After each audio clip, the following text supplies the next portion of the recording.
नमस्कार, स्वागत है आप सभी का न्यूज वन इंडिया में। मैं हूं आपके साथ शाफनी पटनायक। बुलेटिन की शुरुआत करेंगे दिल्ली से बड़ी खबर उपचुनाव को लेकर। सपा से इस वक्त की बड़ी खबर आपको बताते आज दोपहर 3:30 बजे चुनाव आयोग जाएगी सपा और प्रोफेसर रामगोपाल यादव और जावेद अली जाएंगे चुनाव आयोग। यूपी में होने वाले उपचुनाव को लेकर शिकायत करेंगे। यूपी में 10 सीटों पर होना है उपचुनाव। बड़ी खबर आपको बता रहे हैं, जहां रामगोपाल यादव के साथ जाएंगे चुनाव आयोग के पास और अपनी शिकायत दर्ज कराएंगे। अधिक जानकारी के लिए संवाददाता पीयूष तिवारी हमारे साथ जुड़े हुए हैं। पीयूष, क्या शिकायत है समाजवादी पार्टी की जिसको लेकर चुनाव आयोग के पास जाएंगे? देखिए, अगर बात करें तो समाजवादी पार्टी की ओर से अभी यही जानकारी दी गई है कि आज दोपहर 3:30 बजे के आसपास चुनाव आयोग समाजवादी पार्टी जाएंगी और समाजवादी पार्टी की ओर से जो सांसद है रामगोपाल यादव, इसके अलावा जावेद अली, वो चुनाव आयोग जाएंगे।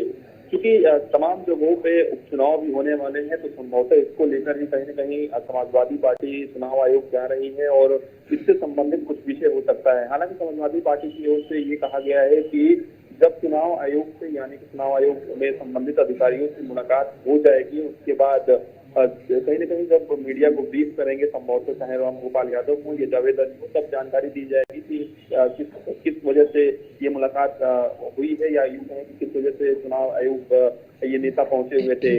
तो लेकिन एक बात स्पष्ट है कि तमाम जगहों पर उपचुनाव होने वाले हैं, तो इसके मद्देनजर ही सारी चीजें जोड़कर देखी जा रही है कि संभवतः यूपी में भी क्योंकि उपचुनाव होने वाले हैं, तो इससे संबंधित भी कोई शिकायत या फिर कोई सुझाव देने के लिए रामगोपाल यादव चुनाव आयोग जा रहे हैं। 3:30 बजे का वक्त बताया जा रहा है जब वो चुनाव आयोग जाएंगे और दफ्तर में जाएंगे और तमाम अधिकारियों से उनकी मुलाकात होगी और बाकायदा जो भी शिकायत या सुझाव देना होगा कहीं न कहीं समाजवादी पार्टी की ओर से दिया जाएगा।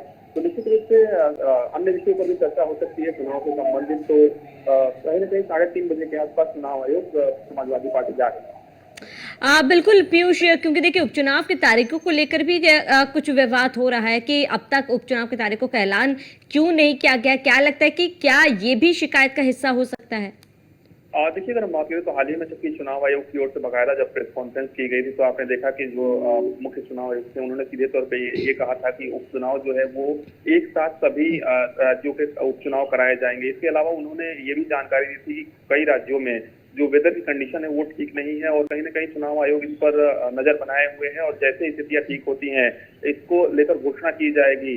क्योंकि निश्चित रूप से उपचुनाव को लेकर भी तमाम चर्चाएं चल रही हैं कि आखिर चुनाव आयोग चुनाव की तारीखों का ऐलान जो है वो क्यों नहीं कर रहा है। हालांकि अभी ये देखने वाली बात होगी कि ये मुलाकात जब होती है, यानी कि जब चुनाव आयोग पहुंचते हैं समाजवादी पार्टी के नेता रामगोपाल यादव या जावेद अली, तो फिर वो क्या कुछ शिकायत करते हैं। फिलहाल चुनाव आयोग ने उपचुनाव को लेकर स्थितियां स्पष्ट कर दी थी और ये भी चुनाव आयोग ने कहा था कि कहीं न कहीं जो उपचुनाव है वो एक साथ ही कराए जाएंगे और इसी साल ये उपचुनाव जो है वो कराए जाएंगे। हालांकि कई राज्यों में स्थिति परिस्थितियां देखते हुए कहीं न कहीं चुनाव की तारीखों का ऐलान हाल फिलहाल में नहीं हुआ है, यानी कि उस दिन नहीं हुआ जिस दिन अन्य राज्यों के चुनाव की तारीखों का ऐलान हुआ। लेकिन चूंकि समाजवादी पार्टी की अगर हम बात करें तो ये जो मुलाकात होगी चुनाव आयोग के अधिकारियों से, तो कहीं न कहीं उत्तर प्रदेश से संबंधित ही ये मुलाकात हो सकती है और कहीं न कहीं जो शिकायत या सुझाव जो है वो रामगोपाल यादव या फिर जावेद अली की ओर से दिया जा सकता है। ठीक है पीयूष, तमाम जानकारी के लिए जुड़ने के लिए आपका बहुत बहुत शुक्रिया।